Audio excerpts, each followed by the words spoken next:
अस्सलाम वालेकुम and welcome to कुबरा academy.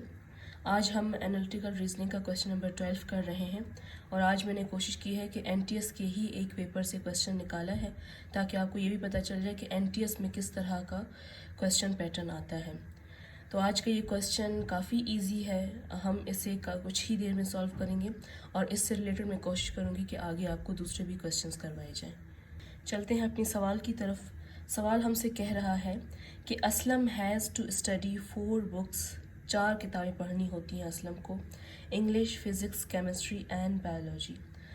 ये 4 किताबें पढ़नी होती हैं, यानी कि मैं आपको कहती हूँ कि अपने फैक्टर्स को आइडेंटिफाई करें और उन आपस में रिलेशनशिप मालूम करें।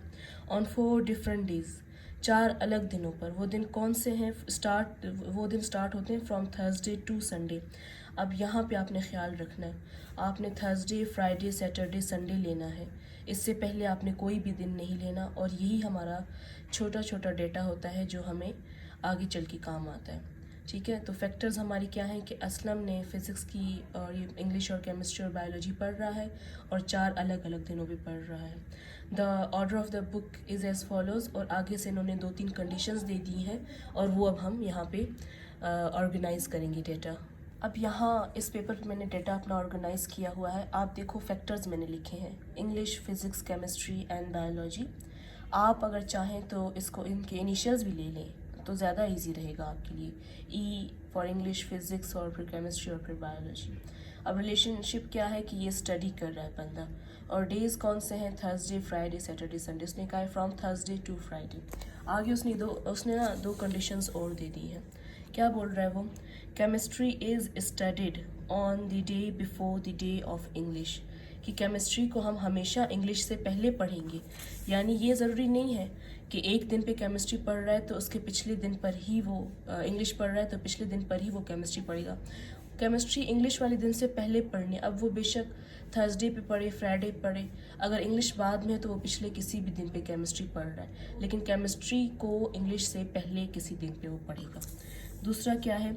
Bio is studied day after the day of physics. जो बायोलॉजी है वो फिज़िक्स के दिन के बाद पढ़ी जाएगी, यानी जिस दिन वो फिज़िक्स पढ़ेगा, फॉर एग्जांपल थर्सडे को फिज़िक्स पढ़ रहा है तो वो बायो फ्राइडे को भी पढ़ सकता है, सैटरडे को भी पढ़ सकता है और संडे को भी पढ़ सकता है। तो ये 2 कंडीशंस थी जो आपने लिख ली हैं। अच्छा, अगर ये ऐसा कहता ना कि chemistry is studied on the day before, studied immediately on the day before, यानी कि उससे बिल्कुल पिछले दिन पर। तो फॉर एग्जांपल अगर फ्राइडे पे वो पढ़ रहा होता ना इंग्लिश, तो हम थर्सडे पे केमिस्ट्री को ही रखते, ये हम बाउंड हो जाते। अब उन्होंने इस तरह से कोई भी वर्ड नहीं लिखा, एग्जैक्टली, इमीडिएटली, ज़्यादा फोकस उन्होंने मस्ट कोई ट्राई नहीं किया। बस उन्होंने कहा studied on the day before the day of English, कि इंग्लिश का से जो पिछले दिन है उस पर हम केमिस्ट्री पढ़ेंगे। और क्या है दूसरा कि bio is studied on the day after the day of physics. तो बार बार पढ़ने से बेहतर है हमने यहाँ पे अपना डेटा ऑर्गेनाइज कर दिया है। अब हम करते हैं अपना क्वेश्चन को सॉल्व। अब क्वेश्चन नंबर 1 हमसे पूछ रहा है which of the following is the correct order of books. अब देखें, मैंने आपको बहुत दफ़ा पिछली वीडियोस में भी सिखाया है कि हम प्रोसेस ऑफ एलिमिनेशन, यानी कि अपने पॉइंट्स को, अपने एमसीक्यूज़ के राइट या रॉन्ग ऑप्शन को एलिमिनेट करते हैं कि पहले कौन सा एलिमिनेट होगा, फिर हम आस्ता आस्ता खुद ब खुद सही आंसर पर पहुंच जाते हैं। इसके लिए आपने इतना नहीं परेशान होना कि मैं किस तरीके से ऑर्डर, वैसे तो ये क्वेश्चन ईजी है, आप ऑर्डर बनाना चाहें तो बना भी सकते हैं, पर स्मार्ट वर्क ये है कि आप पहले अपने क्वेश्चन की तरफ आएँ, आप उसको स्टडी करें और आप वहाँ से एलिमिनेट करें। अगर तो एलिमिनेशन से काम चल जाता है तो आपका आंसर निकल आएगा। आपको फील होता है कि एलिमिनेशन से काम नहीं चल रहा, तब आप ऑर्डर्स को प्लेस करने की कोशिश करेंगे, जो कि हम पहले भी कर चुके हैं और इंशाल्लाह आगे भी करेंगे। तो अब ये क्या बोल रहा है? करेक्ट ऑर्डर ऑफ बुक्स कौन से हैं? ठीक है, मैंने आपको रूल्स यहाँ पे बता दिए ऑलरेडी। सही है, मैं यहीं पर ही सॉल्व करूँगी ताकि आपको प्रॉब्लम ना हो। वो बोल रहा है कि केमिस्ट्री को पहले पढ़ना होगा, इंग्लिश को बाद में पढ़ना होगा। तो पहली कंडीशन में क्या ये चीज़ सेटिस्फाई हो रही है आपकी? केमिस्ट्री पहले है, ठीक है, फिर बायो है, फिर इंग्लिश है, तो ये चीज़ तो हमारी सेटिस्फाई हो रही है कि वो पहले थर्सडे को केमिस्ट्री पढ़ रहा है और फिर वो जो है फ्राइडे सैटरडे को इंग्लिश पढ़ रहा है। ठीक है, दूसरी कंडीशन हमारी है फिज़िक्स है, पहले फिज़िक्स पढ़ेगा फिर बायो पढ़ेगा। तो अब यहाँ पे चलते हैं, क्या वो इस कंडीशन में पहले फिज़िक्स पढ़ रहा है? नहीं, वो इस कंडीशन में पहले बायो पढ़ रहा है और बाद में वो फिज़िक्स पढ़ रहा है। ठीक है, तो ये फर्स्ट ऑप्शन में जो हमारी कंडीशन है वो सेटिस्फाई, सेकंड कंडीशन नहीं हो रही, तो हम चलते हैं अपने सेकंड ऑप्शन की तरफ। अब दोबारा हम देखेंगे केमिस्ट्री पहले पढ़ी जा रही है, इंग्लिश बाद में पढ़ी जा रही है, ये बहुत बेहतरीन। इसके बाद क्या है कि पहले बायो पढ़ी जा रही है, हालांकि पहले फिज़िक्स को पढ़ना चाहिए और फिर बायो को। तो पहले हम क्या करेंगे, यहाँ पे सेकंड कंडीशन में पहले यहाँ पे फिज़िक्स होता फिर बायो होता तो ये कंडीशन एक्सेप्टेबल होती, अब ये कंडीशन एक्सेप्टेबल नहीं है। थर्ड पॉइंट वो हमें कह रहा है कि पहले वो, अब यहाँ पे देखें कि पहले फिज़िक्स है, हम अपनी फर्स्ट कंडीशन पे देखेंगे, पहले केमिस्ट्री है फिर इंग्लिश पढ़ेगा वो। यहाँ पे थर्ड कंडीशन पहले केमिस्ट्री है और फिर इंग्लिश है। फिर क्या बोल रहा है कि पहले फिज़िक्स है और फिर बायो है। थर्ड कंडीशन में पहले फिज़िक्स है और फिर बायो है। तो ये कंडीशन मुझे सम हाउ सूटेबल लग रही है अपनी कंडीशन के साथ, अपने आंसर के साथ, लेकिन मैं एहतियातन डी भी आपको बता देती हूँ। पहली कंडीशन है केमिस्ट्री फिर इंग्लिश, पहले केमिस्ट्री फिर इंग्लिश, ये नहीं पढ़ रहा, देखें पहले इंग्लिश पढ़ रहा है। तो सीधा सा हमें पता चल रहा है कि हमारा जो ऑप्शन नंबर सी है that one is the correct option. ठीक है, तो हमने इसको सिलेक्ट कर लिया। अब आता है हमारा क्वेश्चन नंबर 2। क्वेश्चन नंबर 2 हमसे कह रहा है if Aslam studies chemistry on Saturday which subject he have studied on Thursday. तो अगर हम फॉर एग्जांपल इसको सॉल्व करें, मैं डेज़ की अरेंजमेंट यहाँ पे लिख लेती हूँ। पहले थर्सडे है, फिर फ्राइडे है, फिर सैटरडे है और फिर संडे है। वो क्या कह रहा है, if Aslam studies chemistry on Saturday, अगर सैटरडे को वो केमिस्ट्री पढ़ेगा, ठीक है, which subject he have studied on Thursday, Thursday को उसने कौन सा सब्जेक्ट पढ़ा होगा। तो हम अपनी कंडीशंस के हिसाब से यहाँ पे अरेंजमेंट कर लेते हैं। केमिस्ट्री के बाद उसने इंग्लिश पढ़नी है, तो मेरे पास उसके बाद एक ही दिन बचता है संडे, वहाँ पे मैं इंग्लिश को रख देती हूँ। फिर उससे पहले मेरे पास 2 दिन बचते हैं, और 2 दिन में मैंने पहले फिज़िक्स को रखना है फिर बायो को, क्योंकि वो पहले फिज़िक्स पढ़ेगा और बाद में बायो पढ़ेगा।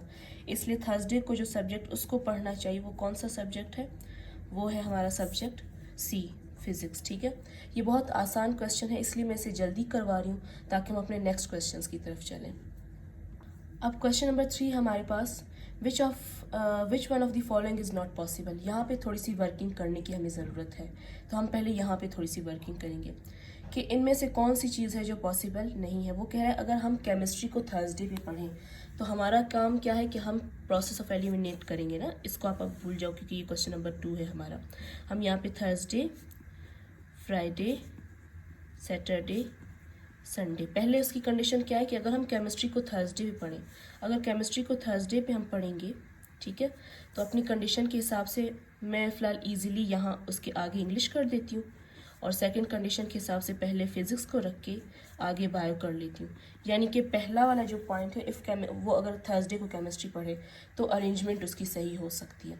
अब हम चलते हैं उसके दूसरे पॉइंट की तरफ कि फ़िज़िक्स अगर वो संडे को पढ़े, और संडे कहाँ है, ये है, ये फर्स्ट कंडीशन थी। सेकंड कंडीशन की तरफ चलते हैं, अगर वो फिज़िक्स संडे को पढ़े, ठीक है, फिज़िक्स के बाद इसने क्या पढ़ना है, बायो, तो इसके बाद कोई दिन रहता है नहीं ना, तो यहाँ से ही मुझे पता चल रहा है कि ये संडे को फिज़िक्स नहीं हो सकता। हाँ सर, फिज़िक्स यहाँ पे होता भी ठीक था, यहाँ पे होता भी ठीक था, यहाँ पे होता भी ठीक था, पर फिज़िक्स इसने क्या कर दिया, आखिर में संडे को रख दिया।